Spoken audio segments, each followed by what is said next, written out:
Hello friends, आपके अपने YouTube channel MIM news bulletin में आपका हार्दिक स्वागत है। राष्ट्रपिता महात्मा गांधी और भारत के पूर्व प्रधानमंत्री श्रद्धेय लाल बहादुर शास्त्री जी की जयंती पर उनको कोटि कोटि नमन। और आज इनकी जयंती है, यदि उनसे जो बिहार के नेतागण हैं, जो मुख्यमंत्री हैं और डिप्टी CM हैं, यदि कुछ सीख लें तो आज 7वें चरण की जो शिक्षक बहाली है वह जल्द से जल्द पूरी हो जाएगी।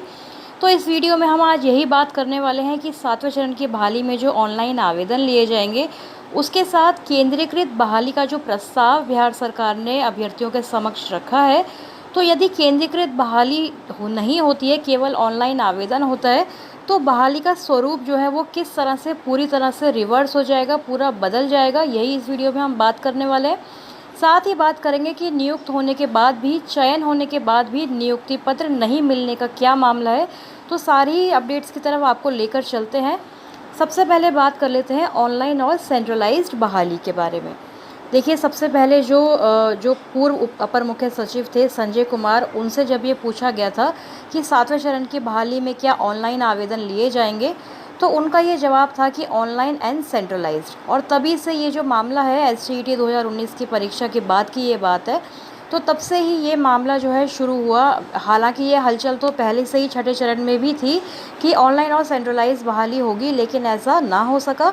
और 7वें चरण की बहाली में अब ऑनलाइन और केंद्रीकृत तरीके से आवेदन लेने की प्रक्रिया है, और बहाली की मेरिट लिस्ट जो बनाई जाएगी वो भी सेंट्रलाइज तरीके से बनाए जाने का प्रावधान सरकार इस पर विचार कर रही है, और यथानुसार नियमावली में भी संशोधन करने का लगातार प्रयास चल रहा है।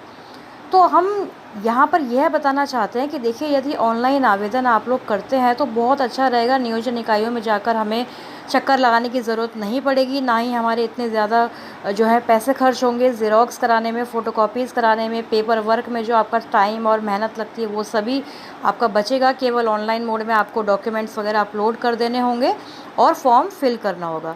लेकिन यदि ये बहाली केंद्रीकृत तरीके से नहीं होती है, यानी कि जो बहाली की मेरिट लिस्ट है उसको सेंट्रलाइज तरीके से नहीं बनाया जाता है, तो बहाली का जो स्वरूप है, जो बहाली है, वह किसी की भी नहीं हो पाएगी। ऐसा क्यों, देखिए आप इस पर बात करते हैं। सबसे पहले तो ऑनलाइन का मतलब तो आप लोगों को पता है कि कंप्यूटर मोड में आप लोग किस तरह फॉर्म फिल करेंगे। और सेंट्रलाइज यानी कि केंद्रीकृत का अर्थ होता है कि केंद्र में एक ही तरह की सूची का निर्माण किया जाए और सबको एक ही जगह पर लाया जाए। तो यही केंद्रीकृत का मतलब है, मतलब एक ही केंद्र यानी कि जो राज्य है, उसी राज्य स्तर पर मेधा सूची का निर्माण बिहार सरकार के शिक्षा विभाग द्वारा किया जाए। जितने भी अभ्यर्थी उसमें आवेदन करेंगे, सभी के लिए एक मेधा सूची का निर्माण किया जाए। और यदि ऐसा नहीं होता है, जैसे कि हमने पहले ही थोड़े दिन पहले देखा कि अखबारों ने यह प्रकाशित किया कि 20, 25 या फिर 30 नियोजन इकाइयों के ऑप्शन आप लोगों को दिए जाएंगे और उसके अनुसार फॉर्म फिल करना होगा। तो यदि ये ऑप्शन हमें दिए गए, तो ये ऑप्शन तो देखिए पहले ऑफलाइन मोड में भी हमारे पास होते थे, और 20-25 जगह क्या, इससे भी ज़्यादा जगह अभ्यर्थीगण अप्लाई करते थे, और फिर भी जो है बहाली छठे चरण में बहुत सारे अभ्यर्थियों की नहीं हो पाई।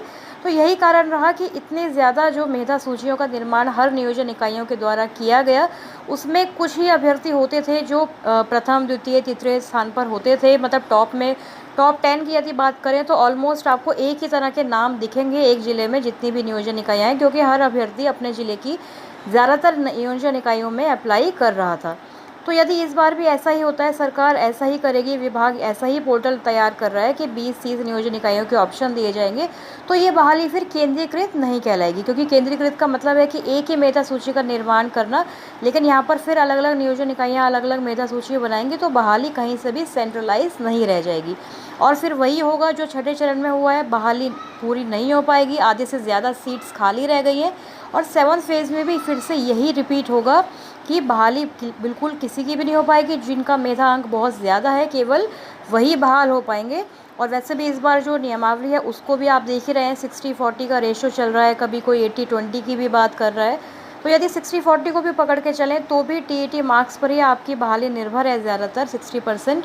तो TET मार्क्स जिनके बहुत ज़्यादा हैं, उन्हीं का ही मेरिट जो है ज़्यादा बनेगा। और एकेडमिक स्कोर भले ही आपका कितना ज़्यादा हो, उससे फ़र्क नहीं पड़ने वाला है इस बार। तो यानी कि बहाली जो है एक बार फिर से आपकी पेच में फंस जाएगी, यदि केंद्रीकृत तरीका सरकार नहीं अपनाती है। तो इस पोर्टल का निर्माण करना काफ़ी मुश्किल है। वैसे भी जो समय सारिणी आई थी अखबारों में, उसके ज़रिए हमने देखा था कि 30 सितंबर तक ये जो शिक्षक नियोजन का पोर्टल है इसका निर्माण हो जाएगा और केंद्रीकृत व्यवस्था के तहत शिक्षा विभाग के पोर्टल पर ही आवेदन लिए जाएंगे। तो ये व्यवस्था लागू किस प्रकार करनी है, इसका जो एक आइडिया लगाना काफ़ी मुश्किल है, विभाग के लिए काफ़ी चैलेंजिंग है ये कार्य। साथ ही नियमावली को देखिए 31 अक्टूबर तक की डेट थी कि संशोधित नियुक्ति नियमावली का अनुमोदन 31 अक्टूबर तक कर दिया जाएगा, लेकिन अभी तक नियमावली के बारे में कोई भी अपडेट जो है सचिवालय से नाम ही मिली है प्रॉपर कि नियमावली पर क्या कार्य हुआ है, क्योंकि जिस हिसाब से पोर्टल का निर्माण होगा नियमावली भी उसी स्वरूप में आएगी सामने। तो यानी कहने का मतलब यही है कि पोर्टल और नियमावली दोनों एक दूसरे पर अभी परस्पर निर्भर हैं, क्योंकि नियमावली में ये चीज़ पहले लिखी गई है नियमावली 2020 में कि नियोजन इकाइयों की स्वायत्तता को बरकरार रखते हुए ही ऑनलाइन पोर्टल का विकास किया जाना है, निर्माण किया जाना है। तो यदि नियोजन इकाइयों की स्वायत्तता समाप्त नहीं होती है और मेधा सूची एक ही यदि पूरे राज्य स्तर पर नहीं बनती है तो बहाली बहुत ही मुश्किल हो जाने वाली है। तो इसके लिए करना क्या होगा, हमें लगातार सचिवालय में आवेदन देने होंगे, आंदोलन भी करने होंगे, चाहे ट्विटर के माध्यम से। फ़िलहाल हम जैसे 7 अक्टूबर को ट्विटर कैंपेनिंग चलाने वाले हैं, तो उसमें प्रारंभिक अभ्यर्थी हों चाहे एसटीईटी माध्यमिक वाले अभ्यर्थी हों, यही उनको हैशटैग यूज़ करने हैं और अपने जो ट्वीट्स होंगे उसमें यही मेंशन करना है कि सेंट्रलाइज तरीके से, केंद्रीकृत तरीके से मेधा सूची का निर्माण किया जाए ताकि सबकी बहाली हो पाए। अन्यथा सरकार को तो फिर एक और मौका मिल जाएगा, सीट खाली रह जाएंगी और कम से कम अभ्यर्थी बहाल होंगे और नाम जो है तो सरकार का ज़्यादा हो जाएगा कि देखो हमने 7th फेज़ की बहाली कर दी है। अब चलते हैं नियुक्त होकर भी नियुक्ति किन अभ्यर्थियों की नहीं हो पाई है उस खबर की तरफ। देखिए अखबारों ने आज प्रकाशित किया है कि शिक्षा विभाग ने 593 अभ्यर्थियों का नियुक्ति पत्र रोक दिया है।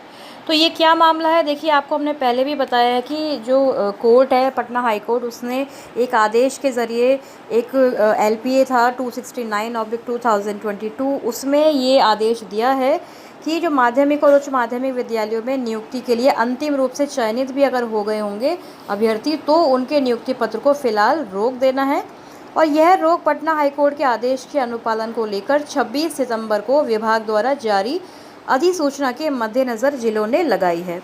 तो ये वही अभ्यर्थी हैं जिन्होंने जो बीएड का मामला था कि 2016-18 वाले अभ्यर्थी थे, तो उनको ये नियुक्ति पत्र देखिए नहीं दिया गया है। बहुत ही दुर्भाग्यवश है कि 2011 से ये लोग इंतज़ार कर रहे हैं एसटीईटी क्वालिफाई करके और फिर आज भी 10 साल, 11 साल, 12 साल बाद भी इनकी नियुक्ति नहीं हो पाई। इनका चयन भी पूरी तरह से हो गया था। तो जिलेवार यहाँ पर लिखा हुआ है, भोजपुर आरा में हिंदी के 122 हैं, शारीरिक शिक्षा के गणित के 45 हैं, सामाजिक विज्ञान के 10 अभ्यर्थी, वही +2 की में भी सीट्स खाली रही हैं।